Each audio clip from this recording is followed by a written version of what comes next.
Assalamualaikum warahmatullahi wabarakatuh. Kami dari tim penelitian karakterisasi mikroflora dan bakteri asam laktat potensial probiotik dari terasi khas Labuan Maringgai, Lampung Timur akan memaparkan hasil penelitian kami. Sebelum memasuki poin pembahasannya, izinkan kami untuk memperkenalkan anggota dari tim penelitian kami. Tim ini diketuai oleh Ibu Yosi Syafitri SPT MSI, anggota dari tim dosen yaitu Bapak Ilham Marfi STP MSI, dan anggota dari tim mahasiswa yaitu Recia Dea Putri, Media Maula Aliska, Aisyah Nur Aprilia, Khalil Bagas Rajendra, dan Ilmi Husna Mufadilah. Selanjutnya kita akan memasuki poin pembahasannya.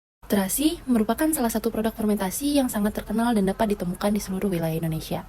Terasi umumnya dijadikan sebagai kondimen dan untuk menambahkan flavor khas pada suatu masakan. Di daerah Lampung sendiri, terasi umum dipakai sebagai kondimen dalam pembuatan makanan tradisional yaitu sambal seruit mentah. Terasi khas Labuan Maringgai merupakan salah satu produk fermentasi spontan indigenous yang berasal dari desa Kecamatan Labuan Maringgai, Lampung Timur. Terasi Labuan Maringgai dibuat dengan menggunakan perbandingan udang rebon yang ditumbuk dan dicampurkan dengan garam sebanyak 1:10. Lalu dilakukan fermentasi selama 1 malam. Campuran udang rebon dan garam yang telah difermentasi selanjutnya dilakukan pencetakan dan dijemur hingga kering dengan menggunakan sinar matahari.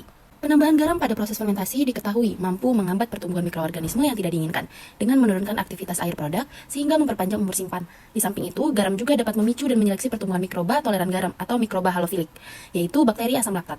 Bakteri asam laktat sebagai kandidat bakteri probiotik diketahui dapat mencegah pertumbuhan patogen dan menghasilkan senyawa antimikroba seperti halnya bakteriosin dan beberapa asam organik, sehingga dapat meningkatkan kesehatan saluran pencernaan. Terasi juga dapat terkontaminasi oleh mikroorganisme yang tidak diinginkan, seperti kapang. Oleh karena itu, pada penelitian ini juga dilakukan analisis total kapang dan identifikasi jenis kapang yang ditemukan pada terasi. Penelitian ini sendiri memiliki beberapa tujuan yang diantaranya adalah yang pertama, untuk mengisolasi dan mengidentifikasi bakteri asam laktat yang terdapat pada terasi. Yang kedua, untuk mengetahui total bakteri asam laktat dan karakteristik dari isolat bakteri asam laktat tersebut. 3. Untuk menganalisis kemampuan bakteri asam laktat tersebut dalam menghambat pertumbuhan mikroba patogen. 4.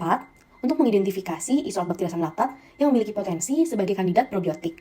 Dan yang kelima, untuk mengetahui total kapang, identifikasi genus kapang, dan kualitas mutu dari terasi khas Labuan Maringgai, Lampung Timur. Selanjutnya, keterbaruan penelitian ini yaitu pada pola konsumsi masyarakat sudah mengarah pada pangan yang memberikan manfaat kesehatan bagi yang mengonsumsinya. Salah satunya bisa berasal dari bahan pangan yang mengandung mikroorganisme probiotik seperti contohnya yogurt.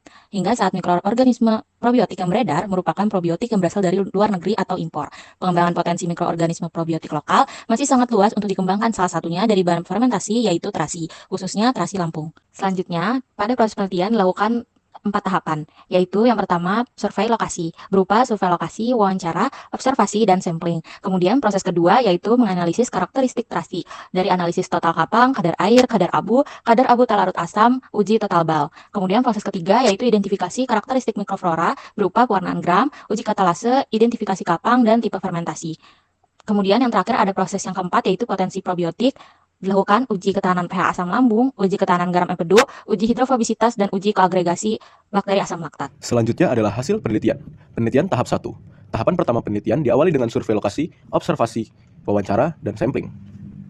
Selanjutnya, hasil dari penelitian tahap 2. Berikut adalah hasil dari pengujian kadar air dan kadar abu. Yang tabel pertama merupakan hasil dari kadar air terasi kering, dan tabel kedua kadar air terasi basah. Selanjutnya dari hasil uji kadar abu, tabel 1 kadar abu terasi kering, dan tabel 2 kadar abu terasi basah. Hasil tahap 2 selanjutnya yaitu identifikasi mikroba. Berikut merupakan gambar dari hasil gores kuadran isolat bakteri asam laktat. Berikutnya, hasil dari penelitian tahap 3, yaitu hasil uji katalase, di mana terasi basah menghasil dari 6 koloni, 2 koloni berkatalase negatif, 2 positif, dan 2 gagal. Lalu dari terasi kering, keseluruhan koloni berkatalase positif. Selanjutnya ada hasil uji ketahanan garam empedu. Hasil uji dari isolat bakteri asam laktat L. plantarum, terdapat pertumbuhan bakteri pada garam empedu 0,2%, 0,3%, dan 0,5%, ditandai dengan kekeruhan pada media MRS Broad.